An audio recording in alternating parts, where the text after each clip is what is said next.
رات کے ٹھیک 12 بج رہے تھے۔ آسمان پر کالے بادل اس طرح چھائے ہوئے تھے جیسے کسی نے روشنی کو قید کر لیا ہو۔ ہوا تیز چل رہی تھی اور درختوں کی شاخیں ایک دوسرے سے ٹکرا کر عجیب سی سرگوشیاں پیدا کر رہی تھیں۔ گاؤں چیک 47 کے باہر وہ پرانی حویلی اندھیرے میں خاموش کھڑی تھی، لیکن اس خاموشی میں بھی ایک عجیب سی بے چینی تھی، جیسے وہ خود زندہ ہو۔ آج رات 3 دوست احمد، علی اور زین اس حویلی کا راز جاننے نکلے تھے۔ گاؤں والوں نے انہیں بار بار منع کیا تھا، مگر تجسس کبھی کبھی انسان کو خطرے کی طرف دھکیل دیتا ہے۔ حویلی کے سامنے پہنچ کر زین کے قدم رک گئے۔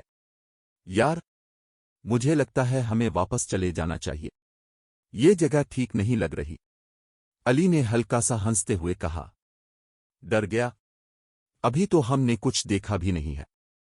احمد نے ٹارچ آن کی اور دروازے کی طرف بڑھا، مگر اس سے پہلے کہ وہ ہاتھ لگاتا، دروازہ خود ہی آہستہ آہستہ کھلنے لگا۔ چررر! تینوں کے دل ایک ساتھ زور سے دھڑکے۔ چند لمحوں کی خاموشی کے بعد احمد نے ہمت کر کے کہا، یہ ہوا کی وجہ سے ہوگا، بس دماغ کا وہم ہے، چلو اندر چلتے ہیں۔ جیسے ہی وہ اندر داخل ہوئے، ایک ٹھنڈی لہر ان کے جسموں سے گزری۔ اندر مکمل اندھیرا تھا، صرف احمد کی ٹارچ کی ہلکی روشنی دیواروں پر پڑ رہی تھی۔ دیواروں پر پرانی تصویریں لگی تھیں، جن کے چہرے دھندلے ہو چکے تھے، مگر ان کی آنکھیں جیسے زندہ ہوں۔ زین اچانک رک گیا۔ تم لوگوں نے سنا؟ علی نے چونک کر پوچھا۔ کیا؟ زین نے کانوں پر ہاتھ رکھتے ہوئے سرگوشی کی۔ کوئی ہمارا نام لے رہا ہے۔ اور پھر وہ آواز دوبارہ گونجی۔ احمد، علی، زین۔ اس بار تینوں نے واضح سنا۔ علی نے ہمت ظاہر کرنے کی کوشش کی۔ یہ صرف ہوا ہے؟ یا شاید کوئی جانور؟ لیکن اس کے الفاظ میں بھی یقین نہیں تھا۔ اچانک اوپر سے قدموں کی آواز آئی۔ ٹھک ٹھک ٹھک۔ احمد نے ٹارچ اوپر کی طرف کی۔ اوپر کوئی ہے؟ علی نے فوراً کہا۔ چلو دیکھتے ہیں۔ جیسے ہی وہ سیڑھیاں چڑھنے لگے، نیچے کا دروازہ زور سے بند ہو گیا۔ دھڑام! زین چیخ اٹھا۔ ہم پھنس گئے ہیں۔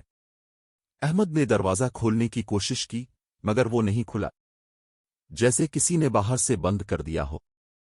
اوپر پہنچ کر انہوں نے ایک کمرہ دیکھا جس کا دروازہ آدھا کھلا تھا۔ اندر ہلکی سی روشنی تھی۔ تینوں آہستہ آہستہ اندر داخل ہوئے۔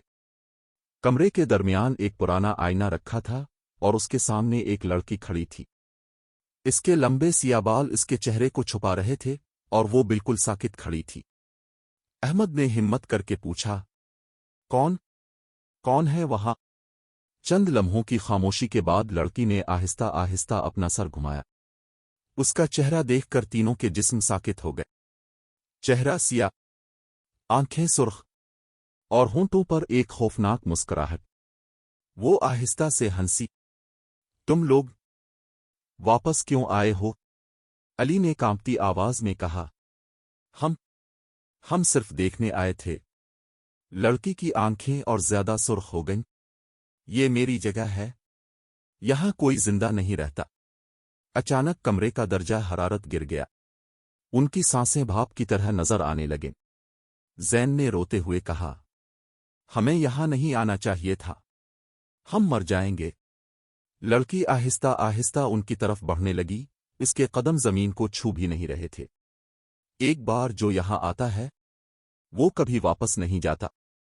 احمد نے گھبرا کر آنکھیں بند کیں اور قرآن کی آیت پڑھنی شروع کر دی۔ جیسے ہی اس نے پڑھنا شروع کیا، کمرہ زور زور سے کانپنے لگا۔ آئینہ ٹوٹنے لگا، دیواروں سے آوازیں آنے لگیں اور وہ لڑکی چیخنے لگی، نہیں، بند کرو یہ۔